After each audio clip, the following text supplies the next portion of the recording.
Hey everybody, how you doing? This is about to be a really fun video. Give me 2 seconds to come back on here and make sure that I clicked all the right buttons. It looks like it's working. So if you're there in the chat, somebody say you can hear me, and then we'll bring in our super special guest that we got tonight. Of course, it's playing me an ad.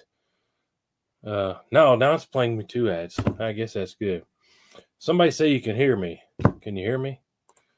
Somebody in the chat. It should be working. Yeah, it's working. Charles says he could hear you. Big Al says good copy. All right, so I'm going to bring him in. Some of you guys already follow his channel, I know. But super quick introduction. Channel's name is Reloading Weatherby. And if you're not already subscribed, make sure you check down below. I'll have links to his. There's already in there right now. And afterwards, I'll make sure it's pinned everywhere so you can find it. But one of the few channels that I would actually recommend that you subscribe to. He's a good dude. He's one of the few channels that I actually watch. One of those ones who wouldn't fluff you up or steer you wrong. But Reloading Weatherby, I'm going to bring him on the show. Hey, how you doing? Good. How are you? I am good. I'm super good. Thanks for having me on. So, funny story real quick about my 6.8 Western that I just got. And by the way, we're just going to wing it tonight and have a good time. We don't have any planned agenda, and I can't touch the stuff on the live. I wish we could, but that's just the rules. But I just got a 6.8 Western, which you got. I've seen some 6.8 Western videos on your channel. Mm-hmm. So it's an X-bolt, right? Well, at my shop, I hadn't had a 6.8 Western in a while. I bought rings for a long action. Browning X-bolt. But then I was at the shop, and the place is like 45 minutes away. And guess what I bought? I bought the exact same one for long action. And I texted my buddy John at the shop. I think I saw him in here a second ago in the chat. I said, man, we're both losing our minds. I bought the long action again for that 6.8 Western. But yeah, I got to get that one to the range. But so I gave you a quick, way too short introduction. Tell us all kind of, well, let's do it interview style. Okay. Give us the 30-second blurb on kind of what's your favorite things to do as far as videos go on your show, and what the 30-second spiel is on your show, Reloading Weatherby. Okay.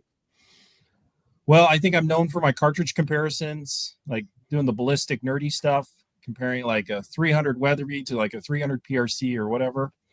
And then I do some range stuff. I shoot my guns and show them on camera. I'm not near as good of a shot as you. I'm sure you get this a lot, but I'm sure everyone wants you to shoot their gun to see how good it shoots. But yeah, that's kind of my 30-second blurb. What's kind of your favorite thing to do as far as, is it reloading, testing loads? Is it particular gun? If I live down the street and I said, man, let's go hang out, what's your favorite thing to do? What's your favorite thing to shoot? I think I'd have you come over and reload, and then we'd go to the range and test it out. I love making reload, like hand loads, and seeing the fruits of our effort, getting tiny groups. And then the ultimate thing is like to get an animal with your reloads, because that's pretty sweet. So I've done that a few times. Which is something that I have not done yet. Speaking of which, I still haven't loaded the 25 caliber bullet you sent me, which I'm embarrassed to say, but I will get to it. Honestly, it was kind of a goal. I had the idea 3 months ago. I'm about to be elk hunting, and that was kind of one of my thoughts, is I'm going to work up a load, and then I'm going to take it elk hunting. Well, now I'm pretty much out of time, and I don't have time to fool with it. But next deer season, I will do it. So have you picked the cartridge you're going to take elk hunting?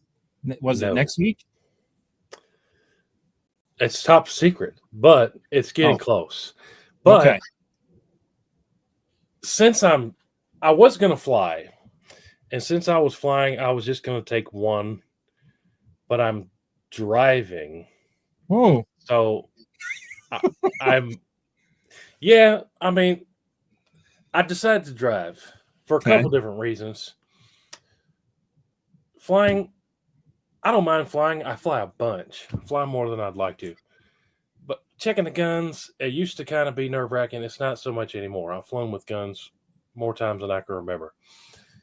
But, and then there's the whole scheduling where what if we get an elk on day one and then my flight's not like 4 or 5 days later? You know what I'm saying? So then I wouldn't have to worry about changing flights. But since I'm driving, and it's also cheaper to drive. I mean, the only downside to the driving is the time it takes to get there and back, whereas a plane's just. Yeah. But since I'm driving, I'm going to take the 264 Win Mag, Remington 700. I'm going to take my 300 Weatherby. Of course. And I'm also going to take my 360 Buckhammer. Lever action. And my thought with that is, and I mean, you know the terrain better than I do. I've never been to that specific part of the country, but my thought, yes, my guide, the guy I'm going with, when I said, what should I be? He said, be prepared. You might have to shoot 400 or 500 yards. Okay. So 300 Weatherby, that's not a big deal. I did the charts, which I actually have to recheck all that stuff before I go, but I did the charts, and the 300 Weatherby, I was kind of surprised in my mind. Like the 400-yard drop is not as much as I assumed it was in my head. Did you also calculate for the elevation? The elevation? No, not yet. So I've got to re-spin up. It's going to be even way flatter than you think. How? Yeah, because the air is. I mean, what's the elevation there? Like, I think where you're hunting, I know it's secret. You're going to be at 8,000 feet. Oh, that was going to be my guess. So I mule deer hunted kind of that way. What's the name? You would know where I hunted. The ranch is like 100,000 acres. Starts with an E. Anyways, I forget. But I did the drop chart for 300 Win Mag on that trip, and I shot my mule deer at 430 yards. So in my head, if I can shoot a mule deer at 430 yards, I can shoot an elk at 400 yards. But my whole thoughts with my number one that I really want to take is the 264 Win Mag. It's the only reason being is I feel like everybody's shot an elk with 300 Weatherby, and that's not really that exciting. Okay. I don't know. And also, the 264 Win Mag is the one I wanted to make my own handloads for. 300 Weatherby. I don't have the dice for 300 Weatherby yet, but I do have factory ammo. But the 360 Buckhammer, in my head, that's like say we see some elk and then we go to bed and it gets dark, and then, in the morning we're going to probably get 200 yards or less from them. Well, then, okay, maybe take the 200 or the 360 Buckhammer. I don't know. But I'm driving. It doesn't mean anything to just throw it in there. But I'm kind of leaning towards the 264 Win Mag. That'll do it. But yeah, I got to respin up all my charts. But yeah, the 300 Weatherby it's pretty surprisingly flat. Very. And also, he has a bunch of stuff that I don't have on my channel. So you recently, if not so recently now, started doing some 340 Weatherby stuff, didn't you? I have. It kicks like a mule. Which, for people who don't know, and I am honestly almost clueless, is a 338 caliber. Yes, it's 200 feet per second faster than a 338 Win Mag. Or maybe 300, depending how hot you take it up. Hey, RGG, how's Vegas? I didn't go to Vegas this year, man, so I'm missing you, dude. But hey, 338 Win Mag was on my list too. It's a great one. And for reasons I won't disclose, I kind of decided not to take. I decided to take that one off the list. And didn't you also consider 338 Weatherby RPM? Yes. If it weren't for filming, and I'll tell you the only reason that I'm not elk hunting with that one. So People want to see me shoot deer with cheap guns. Mhm. That's not a cheap gun. No, it's not. It's a very nice rifle. Extremely nice. With factory Weatherby ammunition and the TTSX, I want to say 180 grain. I've got a couple different loads for that. It might not be 180. Maybe it is. I can't remember. I think it is 180. I was getting like half-inch groups with that stuff. That's crazy good. And a 338 is kind of awesome. I've gotten half MOA once in my 340 Weatherby. It's tough to do. With hand loads? Yeah. Yep. And with a suppressor, it makes things easier. Yeah. So a lot of people don't realize a suppressor takes a lot of the recoil out too, depending on what the load is. But especially the big stuff, it takes recoil out. And in some loads, it could also improve your accuracy, depending on the load. Yeah, that's true too. That's one thing that I haven't done any testing of. There's a lot of people say, "Oh, I wish you would group test this stuff without the suppressor on it." I haven't done much testing, even though it gets requested a lot. Is put a suppressor on something, shoot 3 groups, see what it does, then take the suppressor off, shoot 3 groups, and see what it does. Hello. I can hear you, but the picture's done. I'm gonna kick you off and bring you back on. Hold on. All right, it's fixed. Okay, sorry. No, I don't know what happened. I'm having issues with my internet. I have Google Fiber, but it still has issues from time to time. So I got fiber too, and it's awesome. Mm-hmm. Okay, so I missed everything you said in the last 10 seconds. I just said something that gets requested a lot is group test a rifle with the can and then without the can and see what happens. I think it's really beneficial for guys that shoot factory ammo because it can make a load that's kind of in tune be really in tune. So I think it's really beneficial in factory ammo. Well, the other side of that is people want to argue with me that a can makes things. People will say that the can makes it false information. Like if I shoot good, it will really shoot bad without the can, or vice versa. And I've never witnessed that. Okay. But I think it'd be a good video. Mm-hmm. If I do it, it'll probably be something with cheap ammo, like 7.62 by 39 or 5.56 or something. I've tested. I haven't put it on video, but my 300 Weatherby hand loads are grouping identical without the brake or without the suppressor and with the suppressor. They're basically the exact same. That's interesting. Some suppressors are heavier than others too. Half Mile's in the chat. I wonder if he's ever tested any of that. Put it in the comments, Half Mile, if you've ever messed with that. I know he started getting cans too. I thought his state didn't allow cans. Yeah, I don't know. Okay.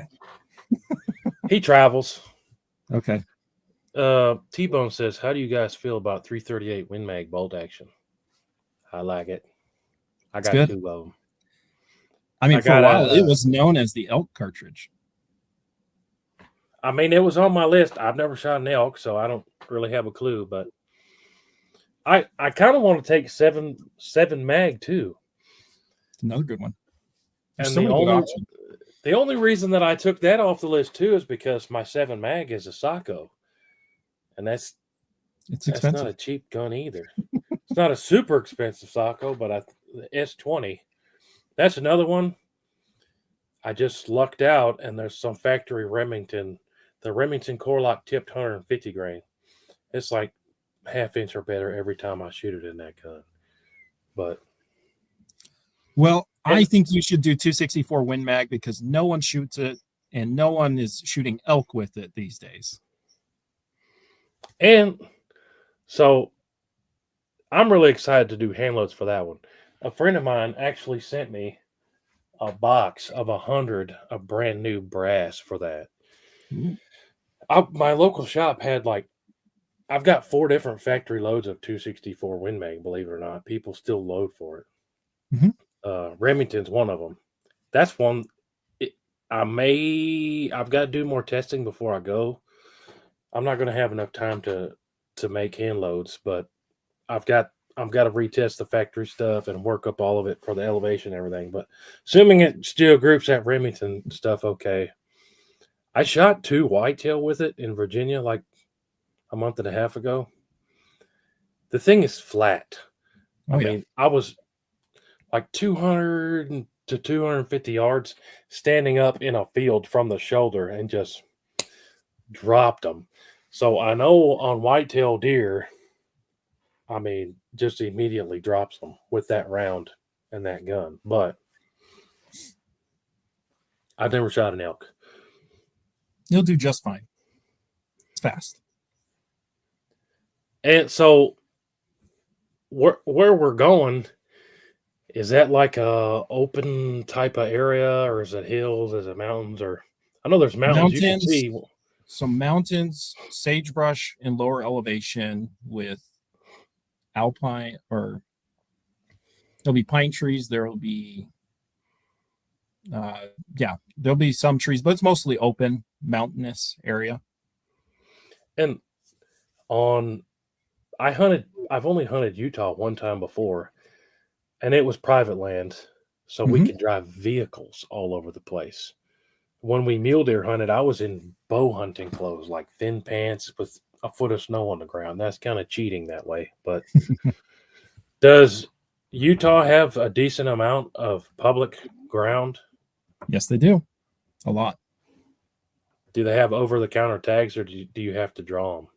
No, there's over-the-counter bull elk tags and over-the-counter spike tags.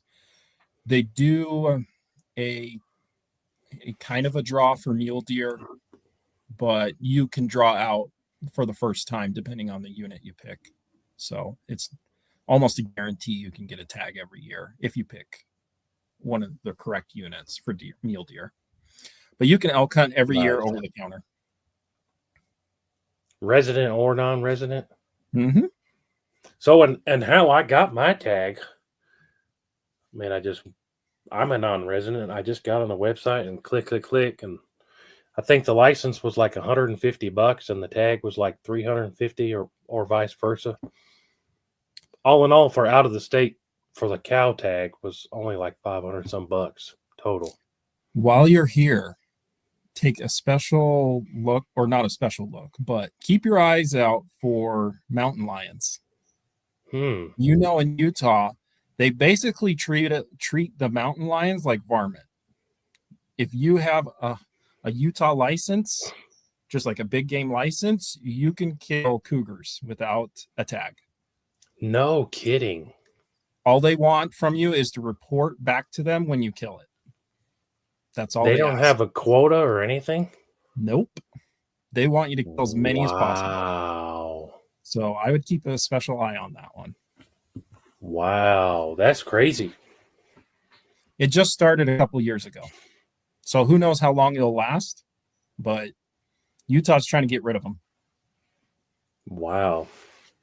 I've never seen a mountain lion with my own eyes. We don't get them around here very often. Every once in a while, I think like 5 years, somebody hit one with a truck, like an hour drive from here. And then about 30 minutes from here, somebody got one on a trail camera about the same time frame, 4 or 5 years ago. But we don't get those. We have a bunch of bobcats, a bunch of coyotes. I get fox on my trail cameras every day, believe it or not. Red fox and gray fox, but only at nighttime.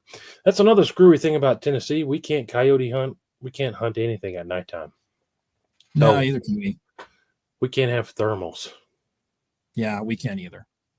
We can have thermals, but you can't have them after night and be coyote hunting. Okay. So some people don't believe me in the chat. Do you mind if I share a screen? Oh, go for it. Okay.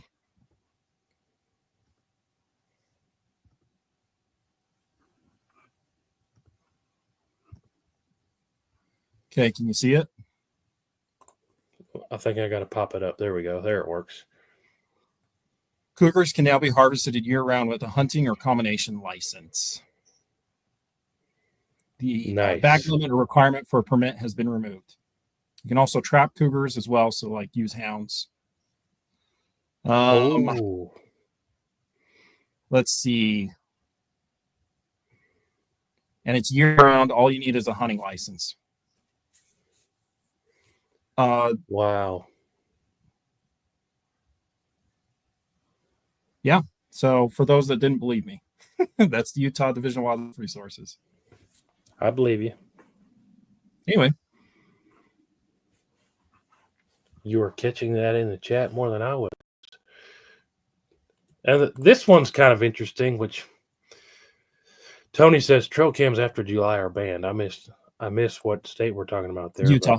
If that's Utah, Yeah. that stinks. Mm-hmm. I mean, I run trail cameras all year round. Right now it's after deer season, and I've got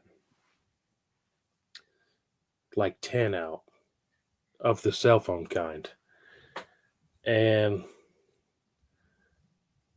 on one hand, I love it, but on the other hand, it's not like having a trail camera brings a deer in front of you. Like, it really only helps if you have a ginormous piece of property. Yeah. I didn't run any on public land this year, but I did last year. I had 2 on public land, and I didn't even shoot any of those deer. I only saw 1 buck. Yeah. I mean, I think you should be able to do whatever you want. I mean, Yeah. I think you should be able to use crossbows out west. I'm that far on the side. But, Yeah. I'm pretty sure everywhere out west you can't use a crossbow unless you have a doctor's note or something. Right.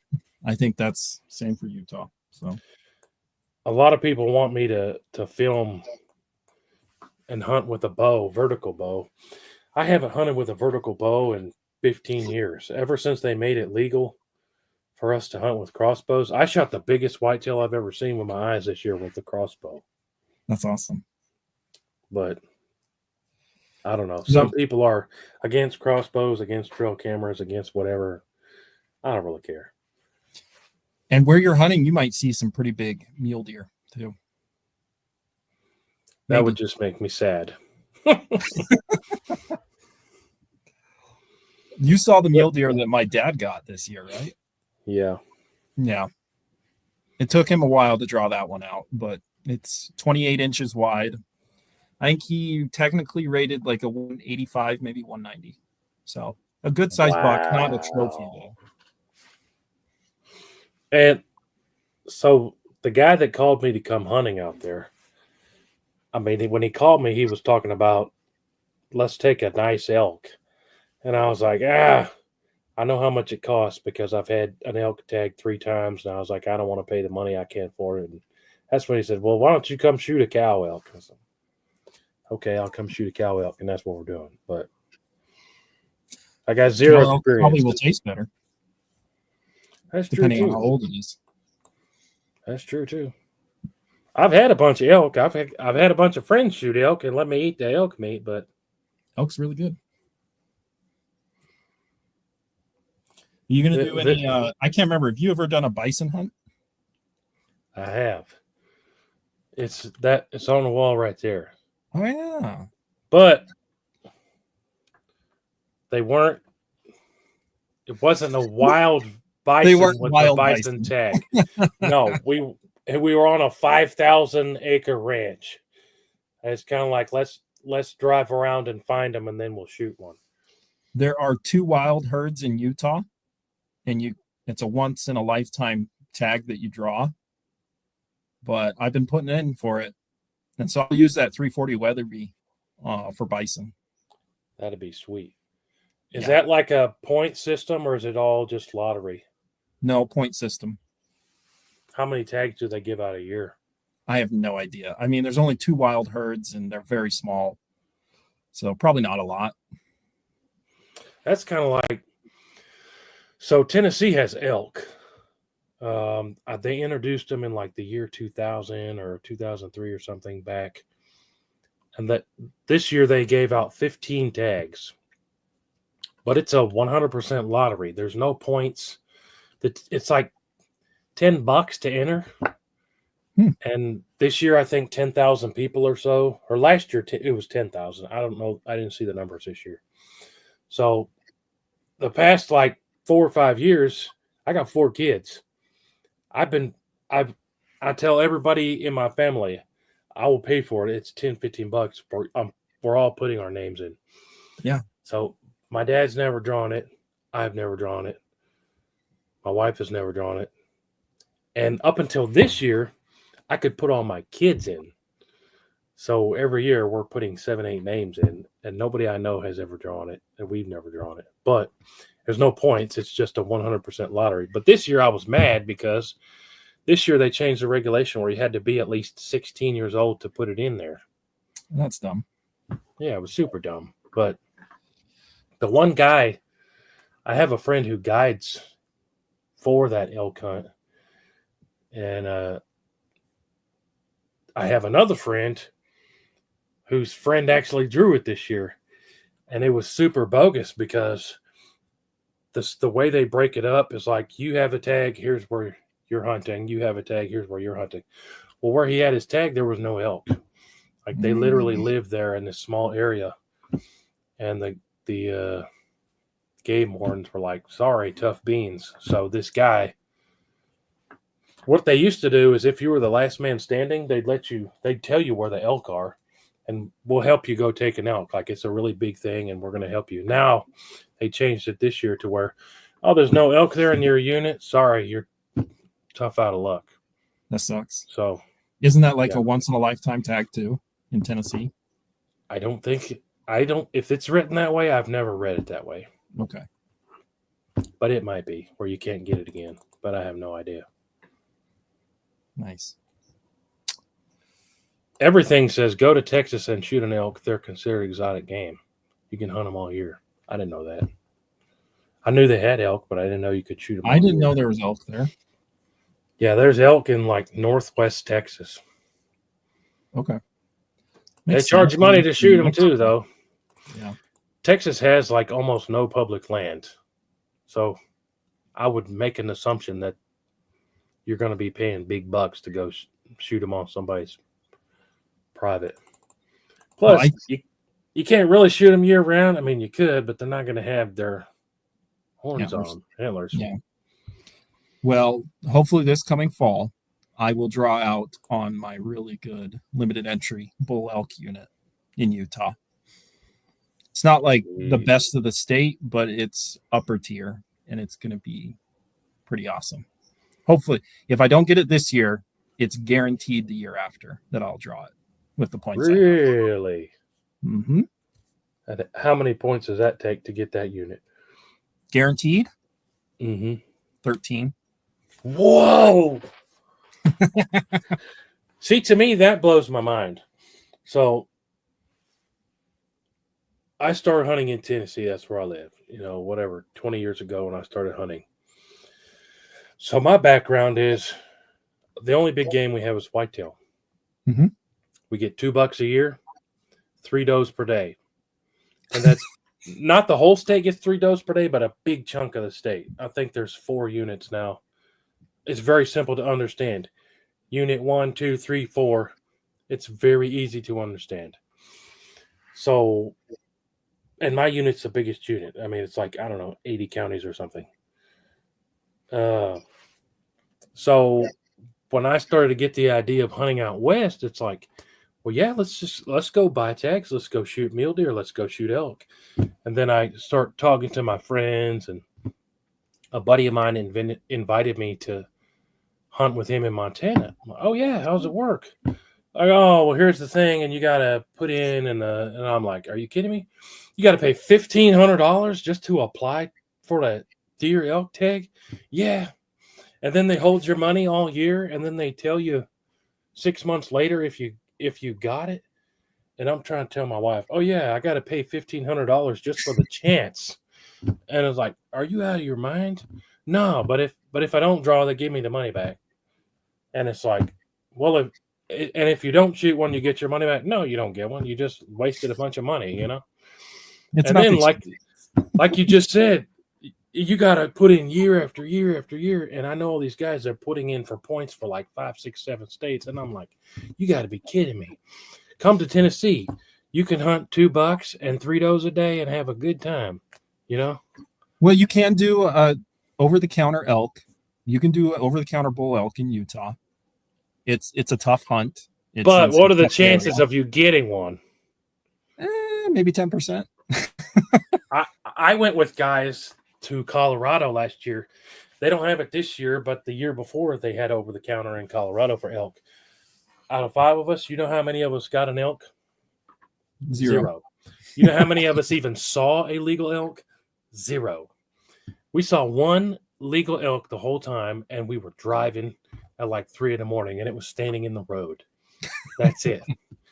Like, It was so bad, our guy was even like, well, remember that place where we saw the elk in the road? Maybe we can go knock on that guy's door and get permission, like, because the elk aren't here. But yeah, it was goofy. So over-the-counter elk just drives me nuts. Someone asked me how much is an over-the-counter elk tag. If you're a resident, it's going to be altogether like $80 because you got to get your hunting license, and then it's cheap. Like $40 for the tag. But if you're an out-of-the-state guy, I think it's $150 for the license. I think it's going to be like $400 or $600 for over-the-counter tag for out-of-state people. So that's still not bad. It's doable, but there's chances where you don't see elk. You don't see what you're looking like. Okay, I see elk most of the time, every year. Wow. So you just got to go where they are. You got to know where they are. And so 2 years ago, I put in for Montana again. And they called me with like a week left of season and said, hey, so many people turned back their tags in to where your name came up on an alternate list. Do you want your elk tag? And there was like a week left of season. I called my buddy, and he couldn't get off work to go hunting with me. And I'm clueless. You know, that's a 27-hour drive for me to get up there in last notice. So I started calling around guides. The cheapest guide I could find was $6,000. And he said his success rate was like 33%. So I was like, I'm not trying to tell my wife I'm going to spend $6,000 on a guide, and then the $1,000 for the tag, and then I just flushed $8,000. You want to hear something unfortunate? My neighbor, his dad has been putting in for Wyoming right next to Yellowstone, and he finally drew out and got a guide. I think altogether it was getting close to $10,000 for this guided hunt. Oh, I believe it. On horses, and for like a week. Wow. They didn't see a single elk. No way. And he had been putting it in forever in Wyoming. And probably never get it pulled again. They did see a bunch of bear and almost shot one because it was scary, like grizzly bears, but yeah. Wow. But that's just the whole difference of people that live in the East and people in the West. Like, same thing where I was just hunting in Virginia. We can shoot 2 does a day. I mean, if you can find them, you can shoot them. And then in the Southeast, we just pile deer up. And then, out West, you might be able to shoot a deer once every 10 years. Like, that just makes me depressed. I mean, it's different. It just depends. There's some states, like, I looked up the chances, like the percentage rates of elk, like in every state where you can shoot them. And it's not that great. No. Period. No matter where you go. But then, and some of it boils down to money too. So where I shot my pronghorn in Colorado 2 or 3 years ago, so we were on private ground. And I've never seen so many elk in my life. I'm talking about hundreds. But these were ranches that people owned like 30,000 acres, 50,000 acres.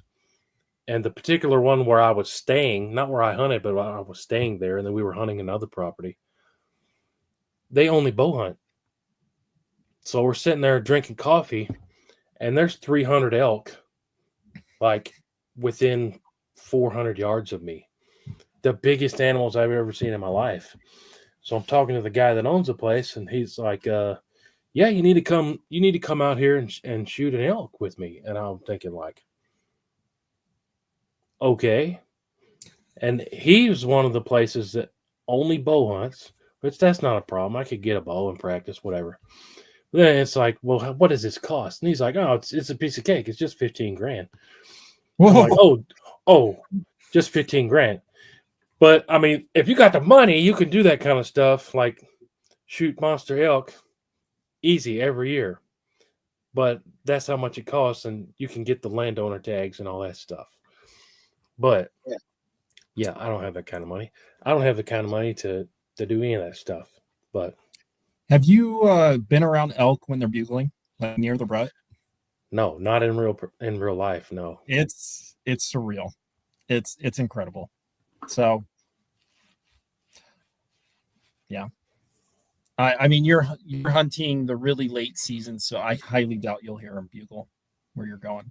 So, but yeah, I didn't even know it would be open this late, but apparently it is. Yeah. I used to do some cow elk hunting when I was a teenager, near this actually on private land, very close to where you're going. Cool. So, a similar deal you're doing. So if you're new jumping into the show, we're hanging out with Reloading Weatherby. He's got a channel. Definitely go subscribe. I've got all the information down below in the description.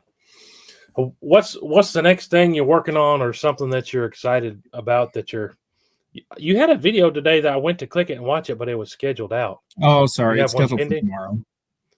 What's that video coming out? Okay, so I went up and hung out with a gunsmith called Quarter Minute Magnums. He builds extremely high-end, very expensive custom guns. And then we had a discussion about like bullet construction and bullets for hunting. So he's a big believer in just, well, I don't want to spoil it. I'd be let's take it a different direction then. So what are your favorite bullets for target shooting, and what's your favorite bullets for hunting? If you could only pick one, or maybe give us an example for a particular gun, maybe. Okay, so let's just go 300 Weatherby, because from my perspective, I'm a super newbie when it comes to hand loading. I got a bunch of dies sitting right here in my press, but I'm a super newbie.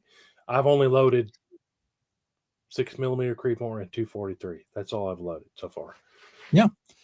Well, I rarely shoot target bullets, but I mean, Burger are known as the best target bullets. My go-to is the AccuBond. I shoot a 200 grain. I also really like the Terminal Ascent. I used that this year for my elk. Didn't get an elk, but I think the Terminal Ascent is an incredible bullet. The problem is you just can't get them. So one of my viewers reached out to me and just sent me some bullets because you can't buy them. So, and he pulled them. So he bought no way. And pulled them. Yeah. Wow, that's an expensive way to get it. Yep.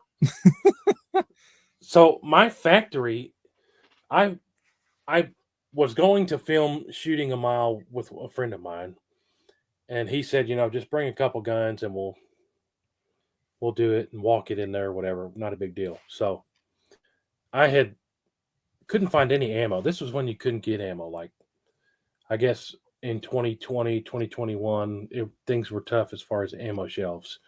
Right. So, and that was all I could find. I found a little hole in the wall shop, and they had like 5 boxes of 300 Win Mag Terminal Ascent. I want to say it's like a 175 grain or something. Yeah. And I'm like, it's supposed to be good. It shot like absolute garbage. I bought the whole stack, 100 rounds factory of when you couldn't get it, so the prices were high. I think I paid like $70, $80 per box of this stuff, 5 boxes. And my 300 Win Mag absolutely hated it. I'm talking about like 5-6 inch groups at 100 yards. Like, we were trying to walk it in to like a mile. And we're seeing impacts like, whoa, and then whoa. And I was like, this stuff is garbage. It's not the most accurate bullet. We got it. We'll do it, John. Yeah, I mean, so after I had that experience with that 300 Win Mag, that's the whole point of what I'm trying to get. I haven't trusted it, and I've thought that it's garbage. But okay, I've been able to hand load them.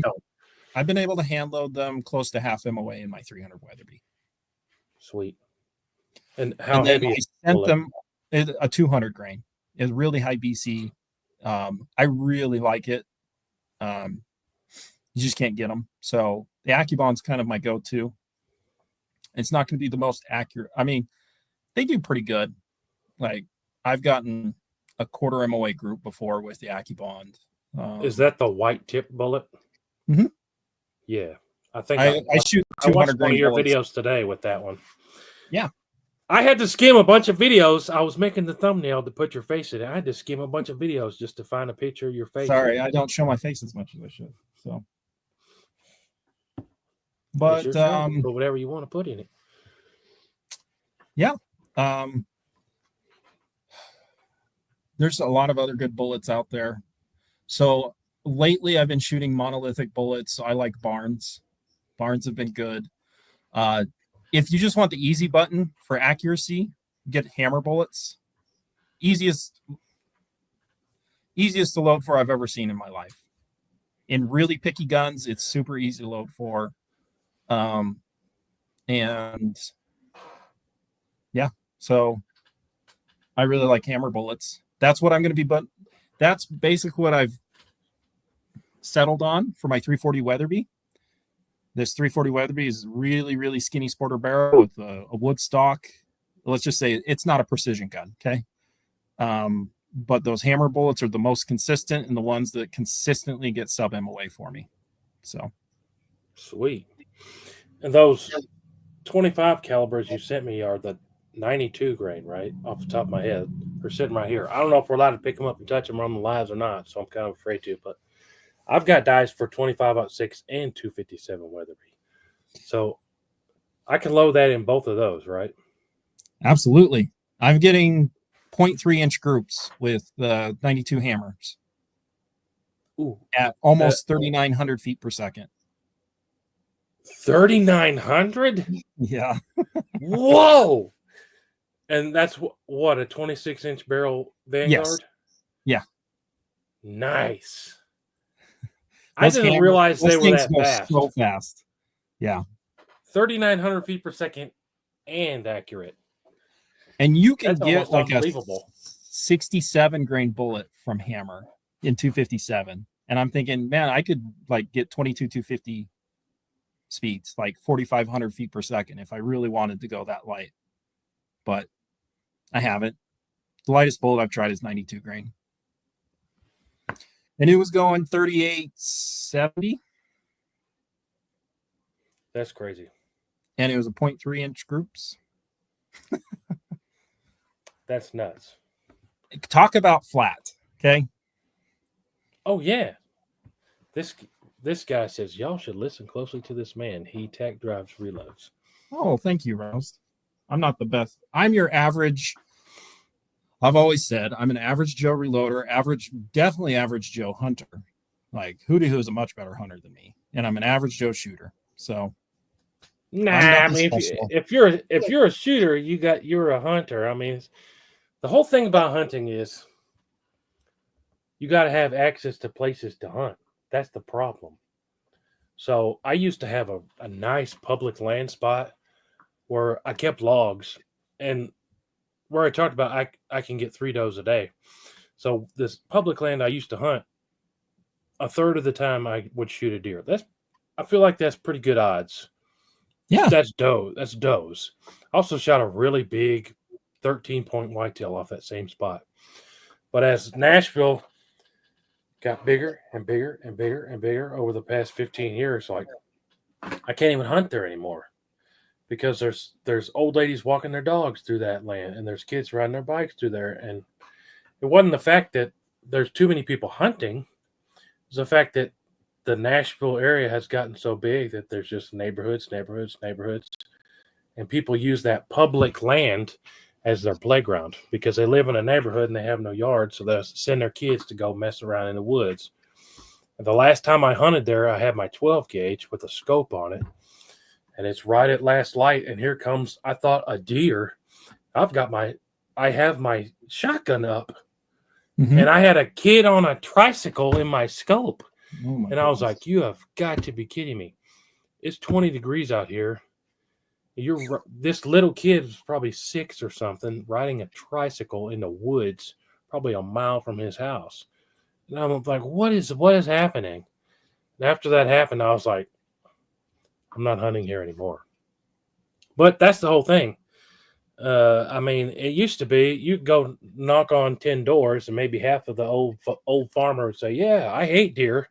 Shoot all the deer you want because they're eating my corn or my beans.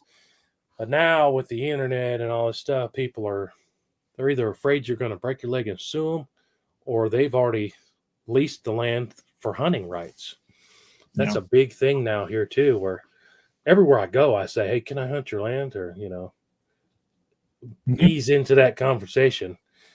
And a lot of times that answer now is, well, so-and-so in town, I've already sold him the rights. Him and his son hunt it, and they pay me to hunt my farm. If that ever changes, let me know. Yeah. But so someone asked, go ahead. Someone asked me, what's my favorite cartridge that has less than 30 foot-pounds of recoil? Obviously, I like heavy recoiling cartridges, but I'll say 6.8 Western. It kicks, I don't know what it kicks like. Nowhere near a 300 Win Mag. I mean, no one shoots short mags. It kicks a lot like a short mag. I shoot short mags. Yeah. It kicks like identical to a 270 WSM. I would say it's a little bit more than 30-06. Very similar. 6.8 Western. Mice and JS says it's Reloading Weatherby's fault. I got a 257 Weatherby. Good. That's funny. I love my 257 Weatherby. It is so flat shooting. It's ridiculous. Like to 400 yards, it's at sighted in at 100. It's like 15 inches of drop to 400. Oh, so you're much more of an expert on this, so I should ask you since we have the expert in the room. Talking about sighting in my stuff to go to Utah, I was also going to sight in for 200 yards. I'd do that. And then I think that would just be easier. My brain, I sight in everything at 100 yards.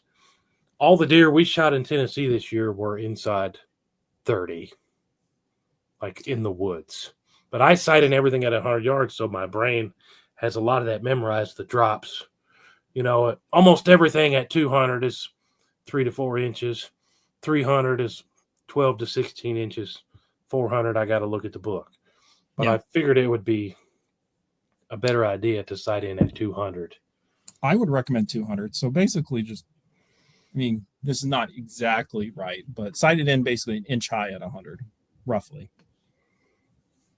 And then you will just if it's like a 400-yard shot, depending on the cartridge, you could just aim at the top of the elk's back and hit it at 400, roughly.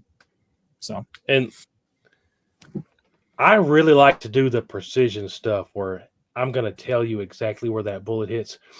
More of the old timer people, I can't even think of what it's called, but the way of sighting your gun in where I can't remember.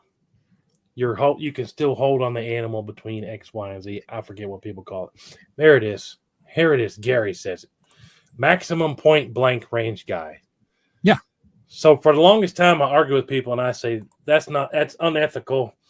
I'm going to sight dead on, and then I'm going to tell you the hair that I'm going to hit on that deer because I've practiced and I'm that precise. I'm going to dial it perfect. But so are you going to dial? So let's say you get like a 350 or 400-yard shot.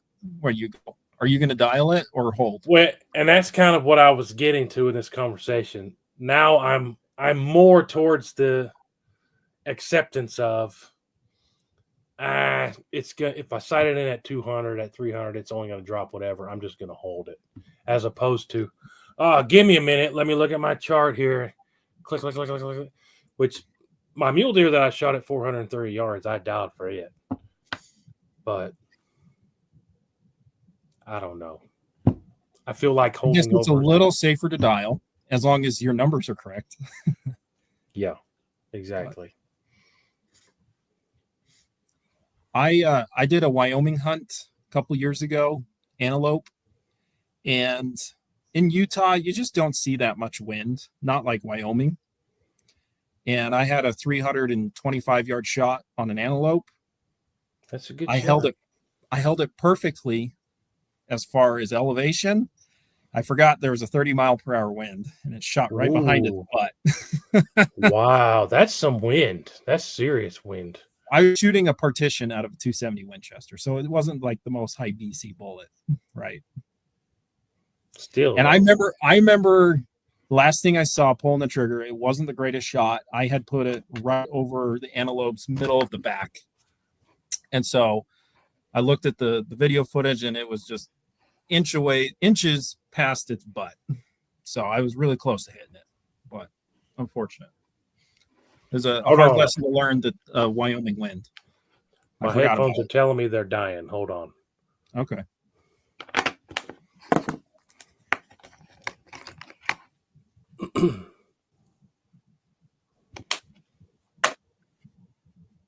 Hey, can you hear me on these? Yeah. Hello, hello. Cool. Yes. I got it back. Oh, these work a lot better. So you might be able to answer this one. Have you ever shot 6.5 RPM? Yes, I love it. You're talking you've shot it. Weatherby expert. I have one. Yeah. You have one. How do you like it? And do I have the dice for that one? I'm pretty sure I ordered those. Yeah, I do. 6.5 Weatherby RPM dice, but I haven't opened the box yet. So I don't even have that much knowledge in my head. Like, I sighted it in at 100 yards, and then I shot a nice whitetail with it, but I haven't even had it out much. I have it in a Mark V Hunter. Mm-hmm. It shoots good. I shot it for Bullets for Bucks gun. He's got a Weatherby Backcountry 2.0 carbon, and that's a nice gun. I hand loaded the 143 ELDX, and the first hand load we shot out of it was sub half MOA. I was like, oh, that's easy. And wow. We got it, that 143 grain, going up to 3,200 feet per second. So that's 264 Win Mag territory. Yeah. So, and I did a video breaking out all the 6.5s, but my memory is pretty garbage when it comes to that stuff. The fastest is what? The 6.5 300. And then if you're talking factory numbers, 26 nozzler, and then 264 Win Mag is a little faster than the RPM when we're talking about factory stuff. Maybe. I think so. I haven't looked. I almost never look at 264 Win Mag ammo. Yeah. I'll just hand load it, and you can get a 140 over 3,200. That's fast. So my factory, if I'm remembering right, my factory 264 stuff is like 3,050, around that ballpark. Mm-hmm. John says, what about the wind is off in Wyoming, Gary says. John yes, says, it is. What about the Burris scope you took to Africa? So in Africa, I took two nice scopes. One has a built-in rangefinder, the Eliminator 6, and just automatically adjusts for that. And I mean, I could do that. I had that on my 30-06, and I ended up, my furthest shot was like 200 yards and hardly had to use it. But I also have the Burris Veracity PH, which you still have to range the animal, but then it's all digital. The readout in the screen, you just turn it to the yardage. No mills, no MOA. You can do those if you do it that way, but I could check those and that would work. Just so you know, I think that's illegal in Utah. Ah, good point. I've heard that electronic scopes are illegal in some places out west, but that's good information. I would double check. I'm not 100% sure, but someone else said that in the chat too, so they're not sure if you can use them in Utah.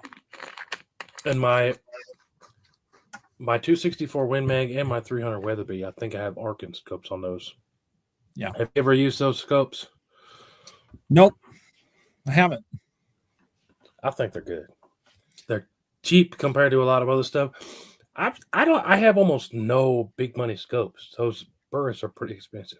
Here's what I'll say about what I've heard from Arkin. Okay, so I would trust this. Okay, I know another gunsmith, or sorry, he works for a gunsmith. He builds he helps with custom guns, and he does load development for custom guns. And he says the best bang for the buck is Arkin. That's what I tell people. I kind of the going thing is if you see some, if you see the Weatherby ads, they've got the yellow ring Leopolds on there. I've used Leopolds, and they're very nice, but you know what? They're very expensive. Yeah.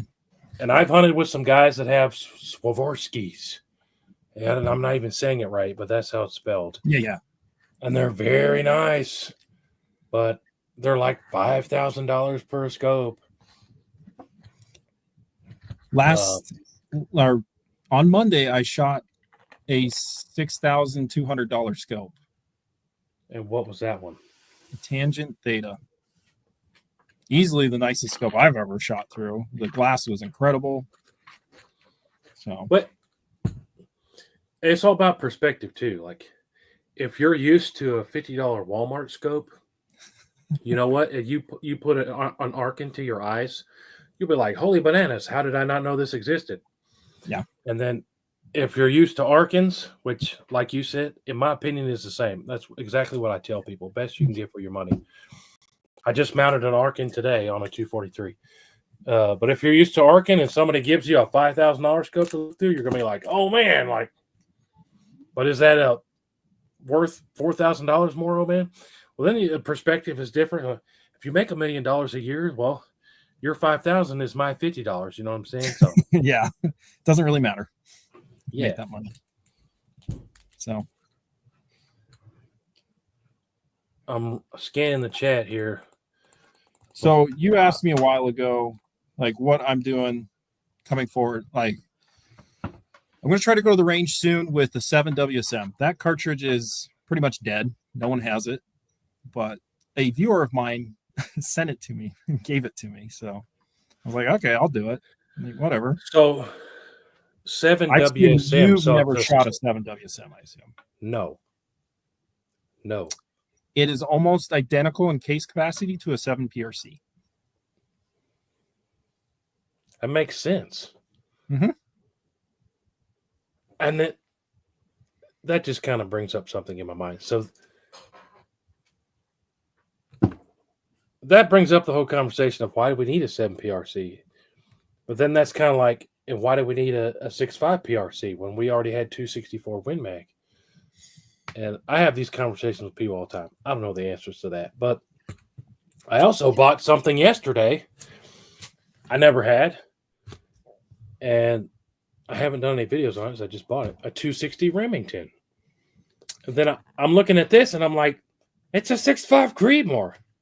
So why do we need a 6.5 Creedmoor? We already had 260 Remington. What's the deal? I see arguments for and against them. Good arguments on both sides. I have zero issues with gun companies or trying to come up with new cartridges. I think it's fun. I mean, obviously gives us content, right? Oh yeah. Hey, you're gonna buy a 7mm backcountry, right? Oh, absolutely. Well, yeah. And I'll talk about it and say the pros and cons. So I have zero issues with new cartridges, but you're right. Nothing is new under the sun, except for the 7 backcountry. But even then, they used to do. I don't know. People get mad at me because, the last video I made on 6.8 Western, I made a clickbait title and I said another cartridge we didn't need, and then I talked about 270 and 270 short mag, and I got so many hate comments. You're an idiot. You don't know what you're talking about. It's like, dude, I just made a clickbait title and a clickbait thumbnail. If you actually watch the video, that's not my personal opinion. I just said that to to make you click the video, and it got like, you know, a bunch of views. That's kind of my job, to get views. But I'm like you said, I don't care what you shoot. I don't care if you like the new stuff, the old stuff. It's all good to me. I mean, I know you've crapped on the 22 Creedmoor because it's too expensive to get. Yeah, and that was literally my argument. Like, and that one I got more hate than the 6.8 Western video. Like, I promise you, if you love 22 Creedmoor, that's cool, man. I got no hate. I just made the video to get some views. I promise you. I'll get a 22 Creedmoor eventually. I made a lot of Hornady fanboys mad when showing the 7 PRC not getting velocity. So it's a good cartridge, but it was developed with just one powder in mind, Reloader 26, which only Federal has. So it is what it is. I don't think I have those dies either. 7 PRC. But I've got a 7 PRC.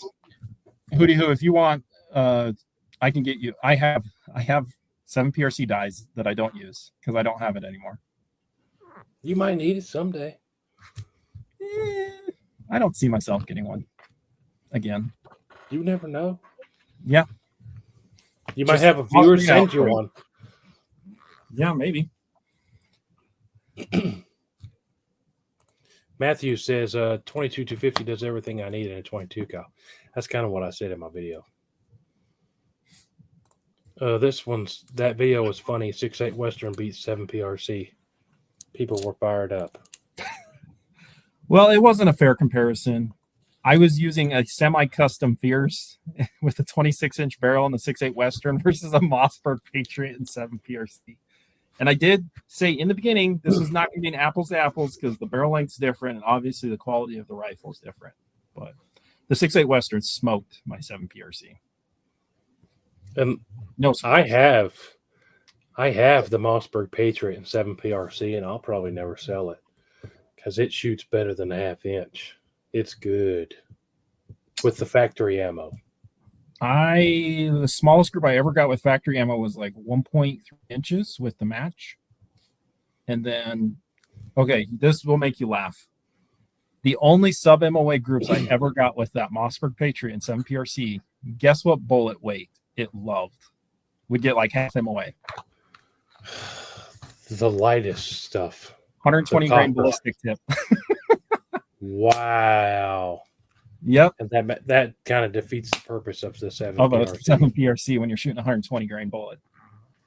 It's almost like a varmint bullet. Yeah. So Optimus Prime, I disagree. Savage 110 Trail Hunter is better than a Ruger Gen 2. But I shot the Ruger Gen 2 for the first time last year at SHOT Show. I was not impressed with it at all. I did not like it. I've got two of them, 7mm 08, which I'm probably going to sell because it's a short barrel, and I don't want short barrel anything. I want the longest barrel. The 6.8 Western, when I called my shop tolerers, I said, get me the cheapest 26-inch barrel 6.8 Western, because why would you get a shorter one? I want 26-inch barrels on everything. My F-class rifle right there, that silver barrel, yeah, that's a 30-inch barrel. Yeah. That would actually be a good, fun one for elk, but I'm not going to take that. That's in 265 by 284 Norma. Ooh, that is a very underrated cartridge. And I got the dice for that. Ooh. I'm jealous. If I were to get a 6.5, it would come down to 3 of them because I don't have a 6.5 because I'm very anti 6.5. It'd either be a 6.5 284, a 6.5 RPM, or a 6.5 300. 6.5 300 just for YouTube content. Mm-hmm. Everyone keeps asking me to get a 6.5 300. The only reason I bought my 6.5 300 is because somebody traded it into my shop, and it's a nice Vanguard, but I mean, it's a Vanguard. You can get into a Vanguard pretty cheap. Mm-hmm. I was, 6.5 300. What? I think they even have the. Yeah, I got the dies for that. The last time I ordered dies, I specifically ordered dies for all the Weatherbys that I have. So I'm not factory shooting Weatherby. I'm reloading Weatherby for a purpose. That is it's true. Too expensive. That is true. And I mean, then we could sit here and talk for 5 hours. I don't want to hold you on too long, but then you start talking about powders. So in your 340, what powder are you using in that? IMR 7828 SSC, and I've also used Vitavori N560. I've messed around with H1000. So me being a newbie guy, when I look up recipes to start with on the Weatherby cartridges, a lot of them list H1000, like the 65300, and I've got some H1000.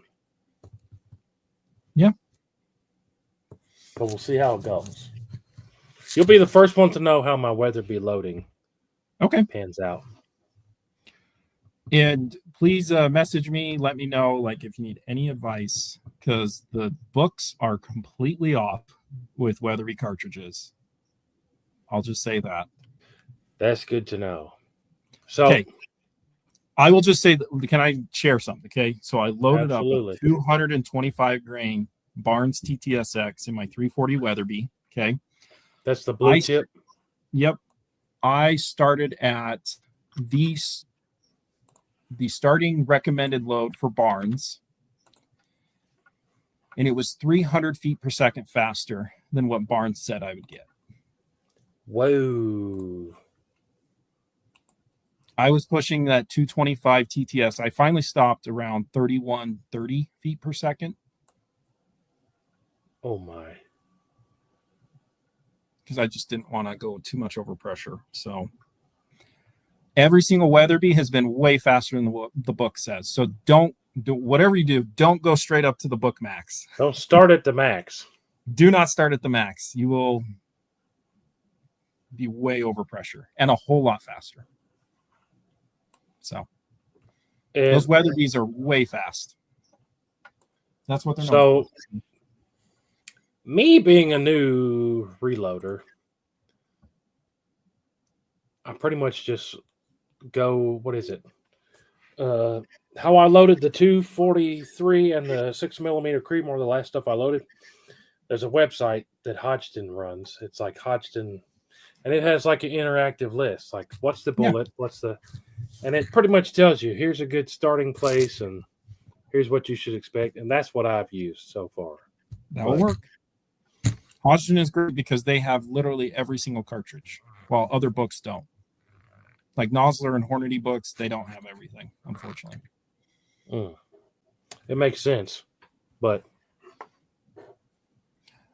yep, I just start low and work up with the Weatherby cartridges, because you're going to find that velocities are way faster than what they say in the books or online. Tom says, Austin, you know you want a man bun gun. I will never get a 6.5 Creedmoor. Hey, I said the same thing. I mean, from a hunting perspective, so I hunted a ranch in Texas last year. No, it was 2 years ago. And that was when we had the 6.5 RPMs. And the only reason we were hunting with that was because we were hunting with some of the Weatherby guys, and they brought the rifles. So they pretty much said, hey, here you go. Hunt with these 6.5 RPMs. And I'd never even used it. So we cited them in. Sure, we'll use the Weatherby guns.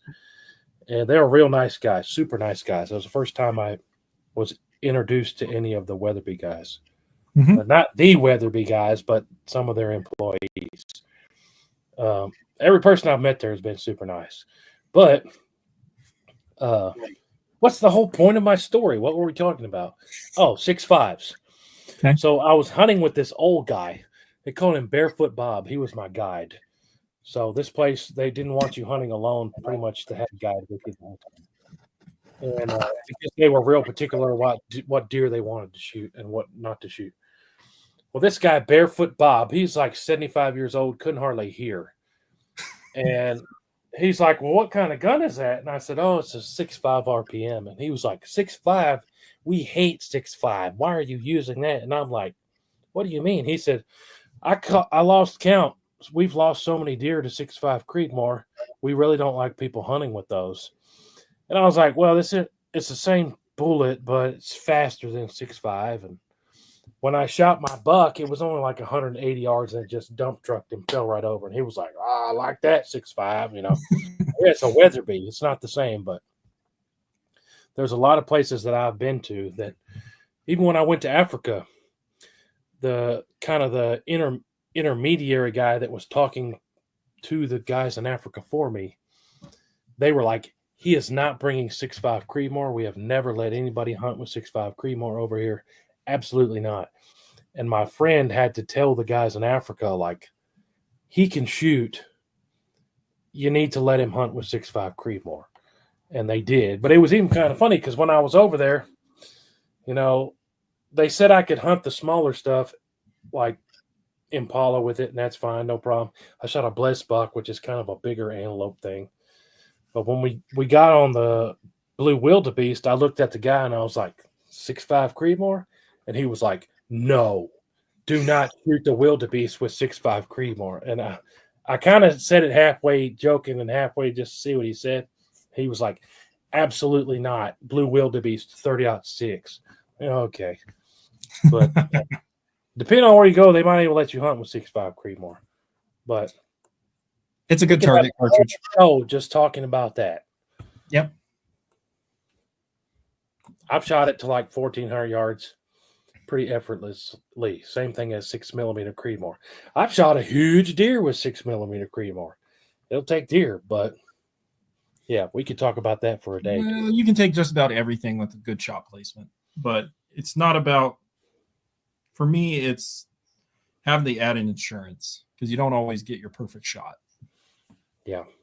Especially if you're trying to shoot them at 300 or 400 yards. That's a little different than I've shot 2 deer with 22-250, but it's at 30 yards in the woods. Yeah. Yep. Shot placement works. Timber Ridge says, hey guys, love both your content. Thanks for watching, Big Timber. If you haven't I already, reload 300 PRC for him. Sweet.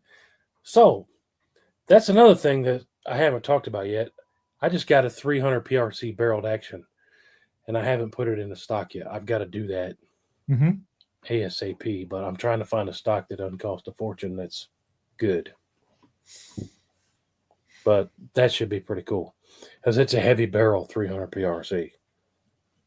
I had a super skinny Howa 300 PRC that was real picky. It shot burgers very good, but that was about the only thing it would shoot great.